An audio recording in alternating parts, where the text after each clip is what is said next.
இதுக்கு முன்னாடி உங்கள் கொஸ்டின்ஸ் இந்த வீடியோஸ்லாம் பார்த்துருக்கேன். என்னோட ஆன்சர்லாம் நீங்களே சொல்லியிருக்கீங்க ஆல்ரெடி. நான் கேட்க வந்ததுக்கு பதில் கிடைச்சிச்சு. எனக்கு உங்ககிட்ட பேசுனதே சந்தோஷமா இருக்கு. எனக்கு இப்போதைக்கு எந்த கேள்வியும் இல்லை. அவ்வளவுதானா? கோவிட் வந்து இப்ப 3 வீக்ஸ் ஆகுது. உங்களோட பிளெஸிங்ஸ் வேணும் சார். நான் ரொம்ப நாள் உங்க வீடியோ பார்த்துட்டு இருக்கேன். அது என்னோட பூர்வ ஜென்மா. இந்த தருணத்துல சில விஷயம் வந்து உங்க வீடியோ மூலியமா எனக்கு தெரியுது. ஸோ அதுக்கு நான் ரொம்ப நன்றி கடன் பட்டிருக்கேன். எனக்கு எந்த கேள்வியும் இல்லை. ஆனா எனக்கு இந்த வாய்ப்பை நீங்க கொடுத்ததுக்கு ரொம்ப நன்றி.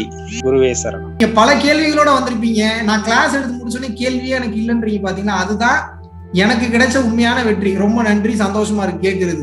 குருவே சரணம். அனைவருக்கும் வணக்கம்.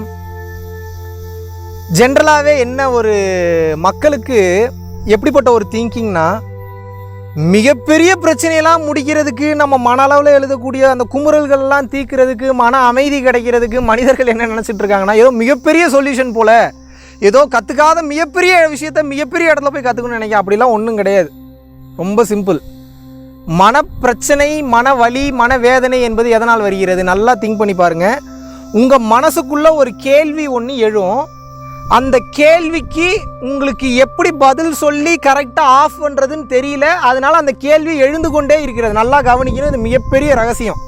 நீங்கள் ஏனோ தானோ தயவு செஞ்சு இதை கேட்காதீங்க. நல்லா கூர்ந்து கவனிங்க. இதை தெரிஞ்சுக்கிட்டிங்கனாவே வாழ்க்கையில் எப்பேற்பட்ட மனவேதனை, மனக்கசப்பு, மன கஷ்டங்கள் வந்தாலும் கொஞ்சம் ப்ராக்டிஸ் பண்ணிட்டீங்கன்னா 2லேருந்து 3 செகண்டில் அந்த பெயின்லேருந்து வெளியில் வந்துடுவீங்க. மிஞ்சி போனால் 5 செகண்ட். தயவு செஞ்சு கவனிங்க, நல்லா கவனிங்க.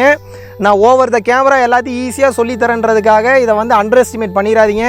பல லட்ச ரூபா கொடுத்து, பல கோடி ரூபா கொடுத்து எங்கேயோ போய் கற்றுக்க வேண்டிய விஷயத்த உங்களுக்கு ஈஸியாக சொல்லித்தரேன். தயவு செஞ்சு போட்டு கன்ஃபியூஸ் பண்ணிக்க. ரொம்ப சிம்பிள்.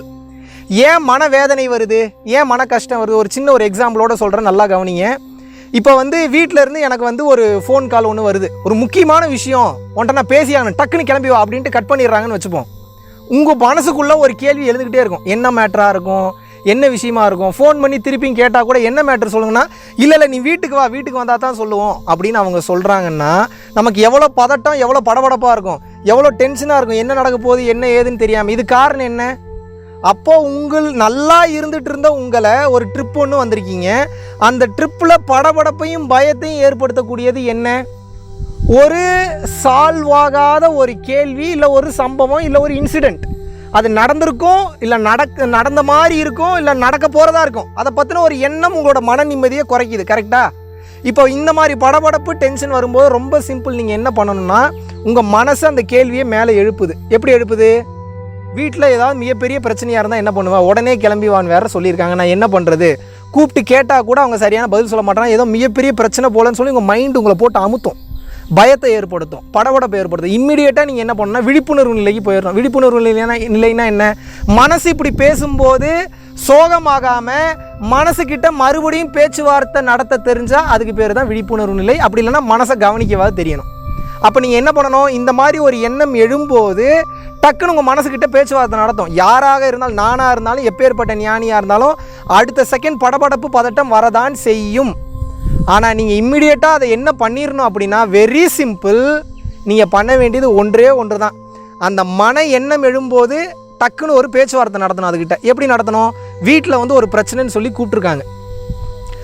அது மிகப்பெரிய பிரச்சனையாக இருந்திருந்தா கண்டிப்பாக ஃபோன்லேயே எனக்கு இன்ஃபார்ம் பண்ணியிருப்பாங்க.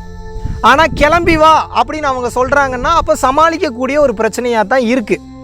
இருந்தாலும் ஃபோனில் சொல்ல வேணான்னு சொல்கிறாங்க அப்படின்னா நம்மளுடைய நல்லதுக்காக தான் சொல்கிறாங்க. அப்போ எதா இருந்தாலும் என்னமோ ஏதோ நானே நினைக்காம, எப்படி இருந்தாலும் அது ஏதோ ஒரு காரணத்துக்காக தான் அந்த மிகப்பெரிய பிரச்சனை அங்கே நடந்துக்கிட்டு இருக்கும். அந்த ஒரு காரணம் என்ன மிஞ்சி போனால் என்ன, என் உயிரை எடுக்கக்கூடிய அளவுக்கு ஒரு பிரச்சனையாக இருந்துற போகுது, என் கழுத்துக்கு கத்தி வரக்கூடிய லெவல்லையே ஒரு பிரச்சனை வந்துட போகுது. எதா இருந்தாலும் பேசி சமாளிக்கக்கூடிய ஒரு பிரச்சனையாக தான் இருக்கும். இதுக்கு எதுக்கு நான் இவ்வளோ தூரம் படபடப்பாகணும், டென்ஷன் ஆகணும்னு சொல்லி நீ அமைதியாயிரு. நான் இந்த ஊரில் இருந்து என் ஊருக்கு போய் பேச்சுவார்த்தை நடத்துகிற வரைக்கும் நான் பார்த்துக்கிறேன். ஒன்றும் உயிர் போகிற பிரச்சனையெல்லாம் இல்லை, புரியுதா அப்படின்னு சொல்லி அந்த நண்பன் படத்தில் விஜய் சொல்கிற மாதிரி ஆலிஸ்வெல்ன்ற மாதிரி ஒன்றும் இல்லை, ஃப்ரீயாக இரு, பார்த்துக்கலாம், என்ன ஆகிட போகுது அப்படின்னு உங்கள் மனசுக்கிட்ட பேச்சுவார்த்தை நடத்துனீங்கன்னா அது புரிஞ்சுக்கும். புரிஞ்சுக்கிருச்சுன்னா என்ன பண்ணும்? அந்த கேள்வியை உங்கள் ஊருக்கு போகிற வரைக்கும் அந்த கேள்வியை எழுப்பாது. அப்படியே அது ஆட்டோமேட்டிக்காக எழுப்பினாலும் நீங்கள் ஒரு பதில் ஒன்று கொடுத்துருக்கீங்க தெரியுமா, நான் உயிராக போயிட போகுது, பேசி சமாளிச்சுக்கலாம், என்ன ஆகிட போகுது, எதா இருந்தாலும் பார்த்துக்கலாம், எதா இருந்தாலும் மெயின்டைன் பண்ணிக்கலான்ற அந்த பக்குவ நிலை இருக்குது பார்த்தீங்களா? இந்த பதில் உங்களோட மனதின் வேகத்தை குறைச்சி உங்களுக்கு நிம்மதியை கொடுத்துரும். அடுத்த செகண்டே நிம்மதிக்குள்ளே போயிடுவீங்க. இதே போல தான் உங்களுக்கு பதட்டம், படபடப்பு, பயம், டென்ஷன், கவலை எது வந்தாலும், எந்த சம்பவத்தின் மூலிமா வந்தாலும், உங்கள் பாஸ் வந்து உங்களை கூப்பிட்டுருக்கிறாரு, என்ன இப்படிப்பட்ட ஒரு ப்ராஜெக்டை பண்ணியிருக்க, அறிவு இருக்கான்னு சொல்லி கேட்குறாரு, பதட்டம் பரபரப்பு அதிகமாகிடும். பட்டு உங்கள் மைண்டு கூட பேச்சுவார்த்தை நடத்தணும். அவர் திட்டிகிட்டு இருக்கும்போது ஒன்றும் இல்லை ஃப்ரீயாக இரு. இப்போ என்ன திட்டுறாரு, நம்ம ஒரு தப்பு பண்ணியிருக்கோம் அதுக்காக திட்டுறாரு, இதை ஒன்று நம்ம திருத்திக்கலாம், இல்லை இப்படியே நாசமாக போகலாம். இப்படியே நாசமாக போகலான்னா நம்மளால் வாழ்க்கையில் முன்னேறவே முடியாது. திருத்திக்கலான்னா நமக்கு நல்லது, கம்பெனிக்கு நல்லது. அப்போ நீ என்ன பண்ணணும், அடுத்த டைம் இந்த தப்பை பண்ணாத, திருத்திக்கன்னு சொல்லி திருத்திக்கக்கூடிய பக்குவத்துலேயும் நீங்கள் இருக்கணும். அப்போனா தான் ஆன்மீகம் உங்களுக்கு ஒர்க் அவுட் ஆகும், நல்லது உங்களுக்கு நடக்கும். ஏன் அப்படின்னா பிரச்சனையே என்னென்னா அடுத்தவனை குறை சொல்லியே மனிதன் பழகிட்டதுனால தன்னைத்தானே திருத்துவதற்கு இன்றைக்கி எவனும் தயார் நிலையில் இல்லை. ஸோ என்னைக்கு என் தப்பை நான் திருத்திக்கிறதுக்கு தயார் நிலையில் வந்துட்டேன், மற்றவனுக்கு சொல்லனாலும் பரவாயில்ல, எனக்காவது நான் கரெக்டாக இருந்துக்கிறேன்ற தன்மைக்கு நீங்கள் வந்துட்டீங்கன்னா, உங்கள் மைண்டுக்கிட்ட பேச்சுவார்த்தை நடத்தக்கூடிய தன்மைக்கு வந்துட்டிங்கன்னாவே நீங்கள் கடவுள் தாங்க. ஏன்னா மனசையும் உடலையும் பிரித்து பார்க்க தெரியாதனால தான் இவ்வளோ பிரச்சனை. மனசை பிரித்து பார்க்க தெரிஞ்சு மனசுக்கிட்ட பேச்சுவார்த்தை நடத்த தெரிஞ்சுனாலே முக்கால்வாசி நீங்கள் கடவுள். அப்புறம் மனசும் நீங்களும் லயமாக இருக்க தெரிஞ்சு மனசை பிரித்து வைக்க தெரியுது. மனசுலேருந்து இன்னும் ஒரு படி மேலே ஏறி ஆத்மாவோட ஒன்றா போயிட்டீங்கன்னா அங்கே பேச்சு கிடையாது, மூச்சு கிடையாது, எதுவும் கிடையாது. சாட்சாத் அந்த பரம்பொருளாகிய இறைவனுடைய காட்சி தான் ஆன்ம தரிசனம் தான். நீங்கள் அந்த அளவுக்கு போகிறதுக்கு முன்னாடி வெரி சிம்பிள், எந்த கவலை எந்த பிரச்சனை வந்தாலும் உங்கள் மனசிலிருந்து தான் எழுவும். மனசிலிருந்து அந்த சம்பவம் எழும்போது அந்த சம்பவத்தை பின்னாடியே ஓடாம என்ன பிரச்சனை உனக்கு, எதனால இது நடக்குதுன்னு சொல்லி மனசுக்கிட்ட பேச்சுவார்த்தை நடத்தி மனசை ஆஃப் பண்ண கற்றுக்கங்க. ஆஃப் பண்ணுறதுன்னா இப்படி மிக சரியான பதிலை கொடுத்து அறிவாளி ஆயிருங்க. உங்கள் மைண்டு எல்லாத்தையும் சரின்னு பேசும், எல்லாத்தையும் சரின்னு அது பேசுறது தெரிஞ்செல்லாம் பேசாது, எதையாவது பேசிகிட்டு இருக்கோம். பேசிகிட்டு இருக்கிறத உங்கள் விழிப்புணர்வு தன்மையோட மிக சரியான பதிலை கொடுத்து அதை ஆஃப் பண்ண தெரிஞ்சுன்னா அதற்கு பேர் தாங்க ஞானம். மைண்டு உடனே அமைதிக்குள்ளே போயிடும். இப்படி தான் என்னை நான் அடிக்கடி அமைதி பண்ணிக்கிறேன்.